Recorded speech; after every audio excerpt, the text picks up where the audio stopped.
दरअसल कुछ दिन पहले कहा जा रहा था कि इस साल भारत में मॉनसून के दौरान बारिश कम होगी, लेकिन अब एक बार फिर से भारी बारिश का अनुमान लगाया जा रहा है। तो ये बदलाव हुआ कैसे? इसके पीछे वजह है अटलांटिक नीना। नमस्कार, मेरा नाम है श्वेता शर्मा और पूरी दुनिया इस वक्त एल नीनो की वजह से मौसम की मार झेल रही है। लेकिन इसी बीच वैज्ञानिकों को समंदर में एक और बड़ी हलचल दिखाई दे रही है। पैसिफिक महासागर में एल नीनो के आतंक के बीच अब अटलांटिक महासागर में एक बेहद दुर्लभ यानी रेयर अटलांटिक नीना बनने लगा है।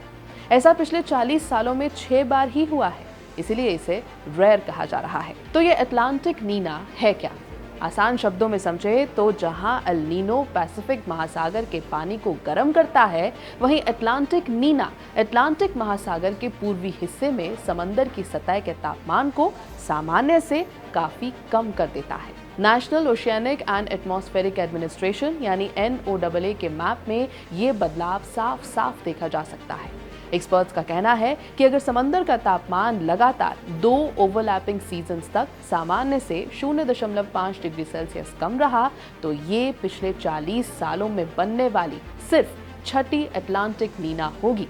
अब सवाल है कि इसका मौसम पर असर क्या होगा। सीनियर मेटीरियोलॉजिस्ट एंड्रेस फिल्स के मुताबिक भले ही एल नीनो और अटलांटिक नीना अलग अलग महासागरों में हैं, लेकिन इनका असर एक दूसरे के तालमेल में काम करता है। अटलांटिक नीना की वजह से समंदर का पानी ठंडा हो रहा है, जिससे तूफानों को मिलने वाली गर्मी और नमी कम हो गई है। नतीजा, इस साल खतरनाक हरिकेन्स और चक्रवातों की संख्या लगभग आधी रह सकती है। NOAA के 2026 फोरकास्ट के मुताबिक इस साल 8 से 14 नेम्ड स्टॉर्म्स और 3 से 6 हरिकेन्स बनने का ही अनुमान है। इसका असर दिखने भी लगा है। 17 जुलाई तक सिर्फ 2 नेम्ड स्टॉर्म्स बने हैं और अभी तक एक भी बड़ा हरिकेन नहीं आया है। लेकिन भारत के लिए ये खबर बहुत जरूरी है। वैज्ञानिकों के मुताबिक अटलांटिक नीना का भारत के इंडियन समर मॉनसून से उल्टा संबंध है, यानी अटलांटिक महासागर जितना ठंडा होगा, भारत में मॉनसून उतना ही मजबूत होगा। यही वजह है कि शुरुआत में मौसम विभाग यानी IMD ने जुलाई में कम बारिश का अनुमान जताया था, लेकिन अब पासा पलट चुका है। देश के कई राज्यों में इस वक्त मूसलाधार बारिश हो रही है। लद्दाख जैसे सूखे इलाके में भी जुलाई के मध्य तक सामान्य से 65% ज्यादा बारिश दर्ज की जा चुकी है।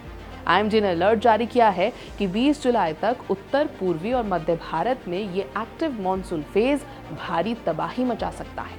यानी समंदर की ये जंग अब भारत के मौसम का मिजाज तय कर रही है। मौसम के इस बदलते मिजाज और पल पल की अपडेट के लिए जुड़े रहिए हमारे साथ। यह है ABP लाइव। मेरा नाम है श्वेता शर्मा।